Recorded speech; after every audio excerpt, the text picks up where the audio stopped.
राधे राधे दोस्तों 20 नवंबर को मार्गशीर्ष मास की कृष्ण पक्ष की एकादशी है। इस दिन एकादशी माता प्रकट हुई थी और इसी दिन से एकादशी व्रत की उत्पत्ति हुई थी। इसी दिन से एकादशी व्रत रखा जाना शुरू हुआ, इसलिए इस एकादशी को उत्पन्ना एकादशी के नाम से जाना जाता है। जो भक्त एकादशी का व्रत रखना शुरू करना चाहते हैं उन्हें उत्पन्ना एकादशी के दिन से ही इस व्रत की शुरुआत करनी चाहिए। उत्पन्ना एकादशी के दिन भगवान विष्णु माँ लक्ष्मी का पूजन करने से जीवन में चली आ रही बड़ी से बड़ी परेशानी दूर हो जाती है। जन्मों जन्मों के पापों का नाश होता है और कष्टों से छुटकारा मिलता है। इस दिन भगवान विष्णु माँ लक्ष्मी का पूजन करने से मनचाहा वरदान प्राप्त होता है। इस बार उत्पन्ना एकादशी का व्रत 20 नवंबर दिन रविवार को रखा जाएगा। इस दिन स्वास्थ्य सिद्धि योग, अमृत सिद्धि योग के साथ ही कई अन्य दिव्य दुर्लभ संयोग एक साथ बन रहे हैं। इस दिन पंच महायोग का दुर्लभ संयोग बन रहा है। इन पंच महायोग में किए जाने वाले पूजन और उपाय कई गुना अधिक पुण्य फलदायी होंगे। इस बार उत्पन्ना एकादशी का व्रत 20 नवंबर को रखा जाएगा और व्रत का पारण 21 नवंबर को किया जाएगा। व्रत पारण करने का शुभ मुहूर्त है 21 नवंबर की सुबह 6:40 से सुबह 8:47 तक। कहा जाता है जो भक्त इस दिन भगवान लक्ष्मी नारायण का पूजन एक साथ करते हैं, भगवान लक्ष्मी नारायण उन पर अति शीघ्र ही प्रसन्न हो जाते हैं और अपने भक्तों की सभी मनोकामनाओं को पूरा करने का वरदान प्रदान करते हैं।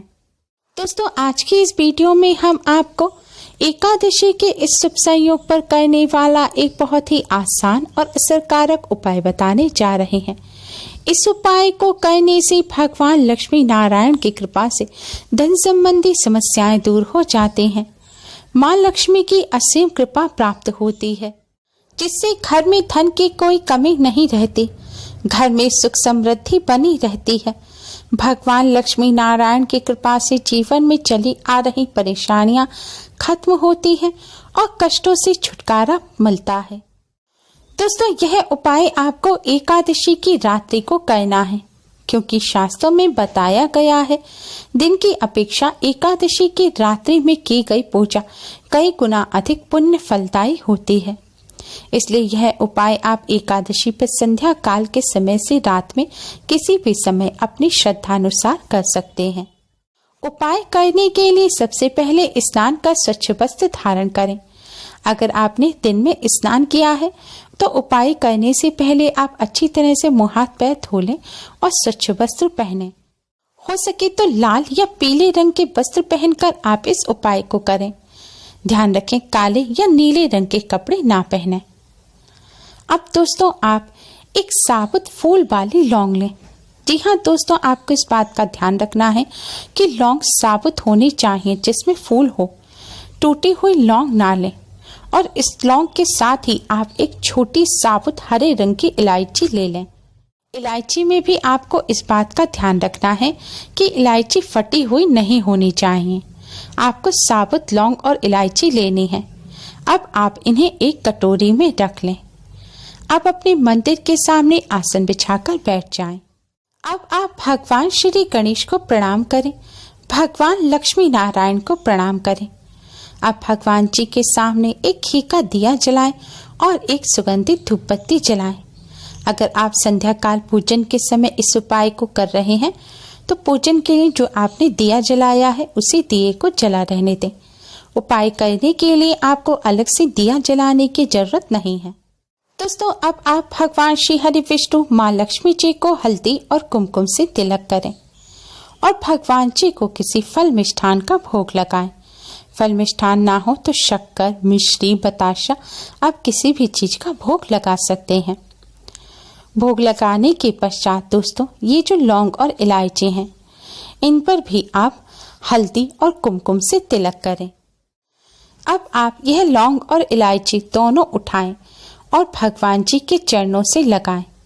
इसके पश्चात इन्हें आप अपने दाहिने यानी कि राइट हैंड में रखकर मुट्ठी में दबा लें और फिर भगवान विष्णु जी के 12 मंत्र ओम नमो भगवते वासुदेवाय का 11 बार जाप करें।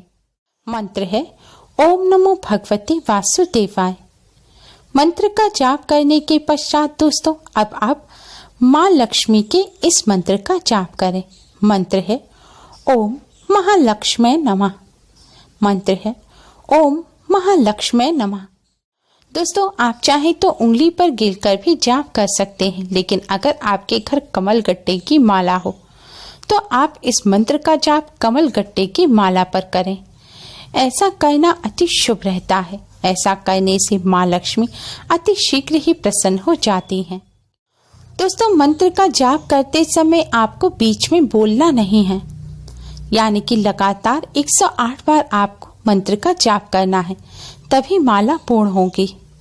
और यह भी ध्यान रखें, मंत्र का जाप करते समय आपको यह लौंग और इलायची अपनी दाहिने हाथ यानी कि राइट हैंड की मुट्ठी में दबाकर ही रखनी है।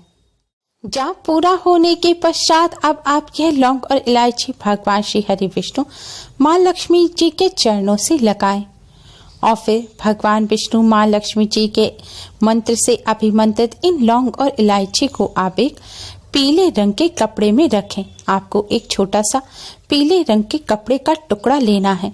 उसमें आपको यह लौंग और इलायची रखकर इसे सुई धागे की मदद से कपड़े को सिल देना है। आप एक छोटा ताबीज सा एक छोटा सा पाउच बना लीजिए और उसमें यह लौंग और इलायची रख लीजिए। अगर ना सिल सके तो आप कपड़े में गांठ बांधकर छोटी सी पोटली भी बना सकते हैं। लौंग और इलायची सिलते समय भी आप पीले रंग के धागे का ही इस्तेमाल करें। दोस्तों इस तरह भगवान विष्णु और माँ लक्ष्मी जी के मंत्र से अभिमंत्रित इस लौंग और इलायची को आप भगवान लक्ष्मी नारायण के प्रसाद स्वरूप अपने धन रखने के स्थान पर रखें।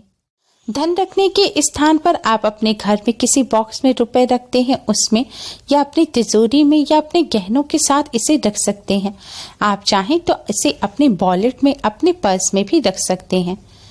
आपको बस इतना ध्यान रखना है कि आपका वॉलेट चमड़े का नहीं होना चाहिए। रैगजीन आर्टिफिशियल जो लेदर होता है उसका वॉलेट है तो उसमें आप रख लीजिए, लेकिन चमड़े के पर्स में आप लौंग इलायची ना रखें। दोस्तों लौंग और इलायची का हमारे धर्मशास्त्रों में विशेष महत्व बताया गया है।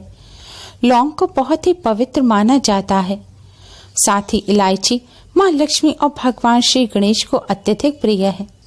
इस तरह लौंग और इलायची को अभिमंत्रित कर धन रखने के स्थान पर रखने से भगवान लक्ष्मी नारायण की कृपा से धन संबंधी समस्याएं जल्द ही दूर हो जाती हैं। घर में फिजूल खर्ची होना बंद हो जाती है, जिससे घर में पैसा टिकने लगता है और धन की समस्या नहीं होती। धन आवक के नए मार्ग भी खुलते हैं, धन में बढ़ोतरी होती है। साथ ही घर में चली आ रही परेशानियां भी दूर होती हैं, कष्टों से छुटकारा मिलता है और घर में भगवान लक्ष्मी नारायण की कृपा से सुख समृद्धि बनी रहती है। दोस्तों इस लौंग इलायची की पोटली को आपको अपने धन रखने के स्थान पे ही रखा रहने देना है और अब जब एकादशी आए तब उस दिन आप इसे निकालें और फिर से पूजन में रख इसे अभिमंत्रित करें और फिर से अपने धन रखने के स्थान पर रख लें। दोस्तों हर माह भी 2 एकादशी आती हैं। आपको हर एकादशी पर अभिमंत्रित करने की जरूरत नहीं है। आप एक माह में किसी भी एक एकादशी पर इसे अभिमंत्रित कर सकते हैं। दोस्तों इस उपाय को करने के साथ ही कुछ बातों का विशेष ध्यान रखें। एकादशी के दिन आपने व्रत रखा है या नहीं भी रखा, तभी आज के दिन आपको जौ और चावल का सेवन नहीं करना चाहिए। सेवन के साथ ही किसी भी रूप में जौ और चावल का इस्तेमाल भी नहीं करना चाहिए। पूजन में भी चावल का इस्तेमाल ना करें, क्योंकि आज के दिन चावल को मांसाहार की श्रेणी में रखा जाता है और चावल का इस्तेमाल करना वर्जित होता है। एकादशी के दिन भगवान विष्णु को भोग लगाते समय भोग में तुलसी का पत्ता अवश्य ही रखें, क्योंकि तुलसी के पत्ते के बिना भगवान विष्णु भोग को स्वीकार नहीं करते। लेकिन इस बात का ध्यान रखें कि एकादशी के दिन तुलसी के पत्ते नहीं तोड़ने चाहिए। तुलसी या किसी भी पेड़ पौधे के पत्ते या फूल नहीं तोड़ने चाहिए।